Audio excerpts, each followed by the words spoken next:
അവർ തന്നെയാണ്. മലയിടിഞ്ഞ് വന്നാലും ഇവിടെ ആരും ഉണ്ടാവില്ല, എല്ലാം പോകും. അത് മാത്രമല്ല, വെള്ളം ഉണ്ടാവില്ല, എല്ലാം തകർന്നു പോകും. ഈ ഏറാഞ്ചിറ്റ മേഖലയിലെ വലിയൊരു പ്രദേശം കല്ലെടുക്കുന്നതിന് വേണ്ടി അനധികൃതമായി അവർക്ക് അനുമതികൾ നൽകുന്നു എന്നാണ് നാട്ടുകാരുടെ ആക്ഷേപം. അതിനെതിരെ വലിയ പ്രതിഷേധം നാട്ടുകാർക്കുണ്ട്. അവർ ഉന്നയിക്കുന്ന പ്രശ്നം കുടിവെള്ളമില്ലാതാകും, വീടുകൾ തകർന്നു പോകും എന്നുള്ളതാണ് പ്രധാനമായിട്ടും. വടക്കാക്കുന്ന് എന്ന് പറയുന്ന ഈ മലനിരകൾ നമ്മുടെ താലൂക്കിൻ്റെ കാലാവസ്ഥയെ നിയന്ത്രിക്കുന്ന മലനിരകൾ, അത്രത്തോളം പ്രാധാന്യമുള്ള മലനിരകളാണ്. അപ്പോൾ ഇവിടെ നിൽക്കുന്നൊക്കെ സാധാരണക്കാരായിട്ടുള്ള ജനങ്ങളാണ്.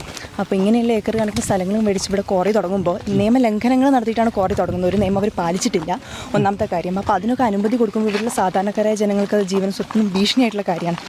ഞങ്ങളെ കുടുംബം ജീവിതമെല്ലാം തകർന്നു പോകും. നമുക്ക് ആ കോറ പാടില്ല ഇവിടെ.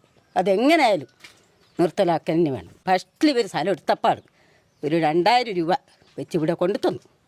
സ്ഥലത്തിൻ്റെ ആൾക്കാരോ? സ്ഥലത്തിൻ്റെ ആൾക്കാർ എടുത്തവർ. അപ്പോൾ ഞങ്ങൾ ഏത് വകുപ്പിലാന്നിത്, ഞങ്ങൾക്ക് വേണ്ടെന്ന് പറഞ്ഞു. ഈ നാട്ടിൽ ഒരാളൊരു സ്ഥലം വാങ്ങി അവരെന്തിനാണ് ഇവിടെ താമസിക്കുന്ന ആൾക്കാർക്ക് പൈസ കൊണ്ട് കൊടുക്കേണ്ട കാര്യം? ഒരു കാര്യമില്ല. ചന്ദ്രടമല്ല പോവാം. ഈ വെള്ളമാണ് ഞങ്ങൾ ഉപയോഗിക്കുന്നത്, ഈ എല്ലാവരും. അതായത് ഈ ഏറാഞ്ചിൻ്റെ കോളനിയിൽ മൊത്തത്തിൽ ഉപയോഗിക്കുന്നത് ഈ വെള്ളമാണ്.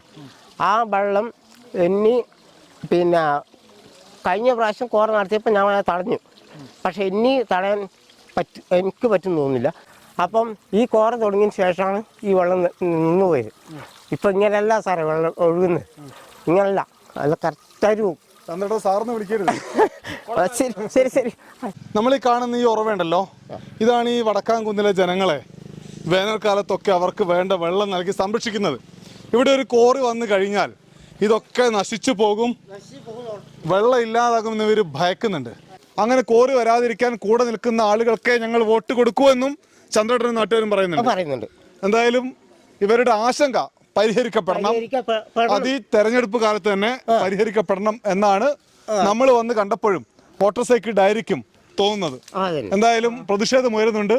ഈ ശബ്ദം നമ്മുടെ ജനപ്രതിനിധികളും രാഷ്ട്രീയ നേതാക്കളും കേൾക്കണം, ഒന്നിച്ച് കേൾക്കണം. Yes, okay. നമ്മൾ യാത്ര തുടരുന്നു.